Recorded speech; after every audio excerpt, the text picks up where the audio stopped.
এই গল্পটি আমাদের কাছে পাঠিয়েছেন একজন বোন। আপনি চাইলে আপনার গল্পও শেয়ার করতে পারেন।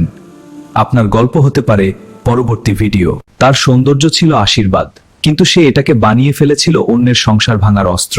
মানুষকে নিজের দিকে টানাটা আমার জন্য খুব সহজ। আমি যা চাই তাই পাই। তুমি কি সত্যিই সুখী?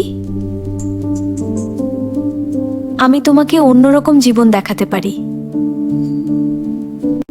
এই ছোট সংসারটাই আমার জান্নাত। আমি শুধু তোমার সাথেই থাকতে চাই। আমিও তোমার সাথে এই সংসারেই থাকতে চাই।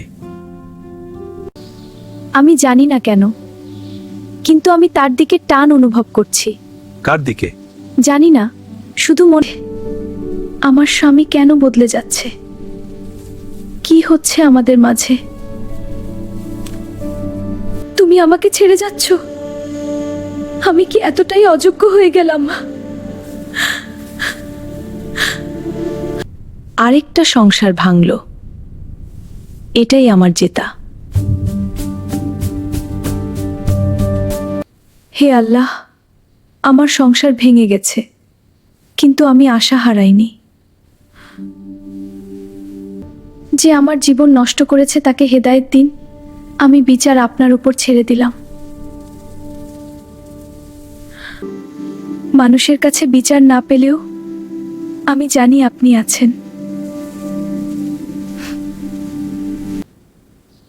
এই ঘরটা এখন ফাঁকা, কিন্তু আমার বিশ্বাস ভাঙেনি। ধৈর্য ধরব, কারণ আল্লাহ কখনো অন্যায় করেন না।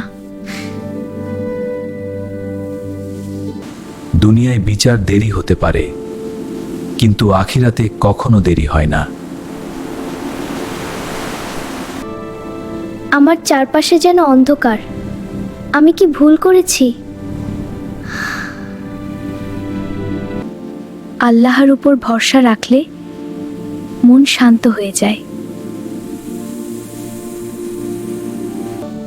হে আল্লাহ, আপনি সর্বশ্রেষ্ঠ বিচারক। আমি আপনার উপর ভরসা রাখি। ধৈর্য, নামাজ, দোয়া এইগুলোই আমার শক্তি।